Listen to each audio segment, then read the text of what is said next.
Hey everybody, I hope you're doing well. Before the video begins, I just wanted to thank you guys all for the support the past week or so. It's been absolutely insane.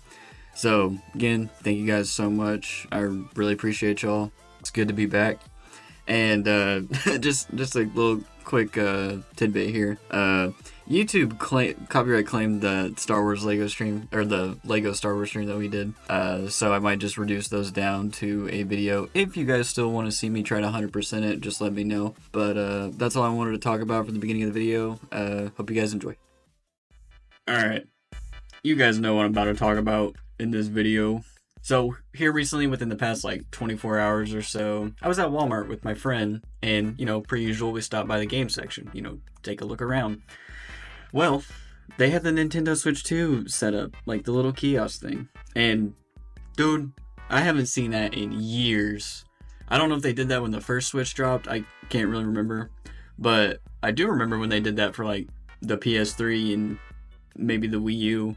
But we played couple of games and I just wanted to give my thoughts on it. Well, we played one game. We played MarioKart World. I will say there's a big visual upgrade from the original Switch. This new one, it runs at 120 FPS. It's got more storage and a bigger screen than the last one, which is honestly pretty good. I looked it up. It said there was haptic feedback. I didn't feel any when I was using the Joy-Con controller, but my friend was using their like new Pro controller, I think, that they had set up.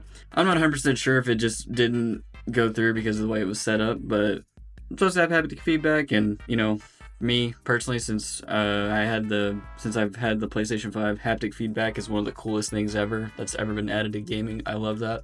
That's mainly the key things I can point out. We kind of, like I said, we just kind of played one round of Mario Kart, and we'll get into the big talking point of the Nintendo Switch 2, which is the price. Now, if you go on Nintendo's website, it does sit at a whopping $449 USD. The original Switch dropped at a price of $299 USD.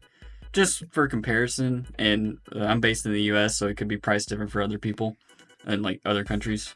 But this could also be due to like inflation and tariffs here in the US. When we were at the store, we were also looking at the prices of some of the games. So, like, my take on the console alone, I don't really plan to buy it anytime soon. I think I'll probably get it, like, maybe another year or two after, like, a price drop. Because the Switch 2 just really isn't on my radar right now. The part that worries me the most is obviously the price for some of their launch games. So, and I'm talking about, like, the new Mario Kart World, Donkey Kong Bonanza, and Metroid Prime 4. These are sitting at $80 at launch. That is crazy. Like, I can understand maybe 60 or 70, but 80? Like, dude, that's someone's phone bill probably. The thing about it is people are still gonna buy it regardless, right? And I'm not saying, telling you what you should or shouldn't buy, obviously. But I feel like depending on how this plays out the next year or two, this could affect the gaming industry as a whole. Personally, I think companies are going to start jacking up their prices, and that'd be a pretty bad turn of events. Personally, I think there's even rumors that GTA 6 will be $100 at launch. I mean, I'll pay $80 for GTA 6 at most over like a Switch game, but that's just me. But you get my point. This could, or maybe is already to a point where people just can't afford to buy video games anymore, and it's pretty worrying because if the prices keep going up every year with new console drops, new game drops, and I can understand that the technology is getting better and these games are probably getting a little bit harder to program and they're just implementing new stuff. I can totally understand that. When you look back on some of these games that have came out, a lot of them have been flops or people just don't like them, and it's just a crappy thing to see. There's also even talk of Sony dropping the PlayStation 6, or they're working on it at least, and then Xbox came out release date, well, they haven't released it, but announced a new handheld device. And I was looking up, I think we'll just have to see how everything plays out.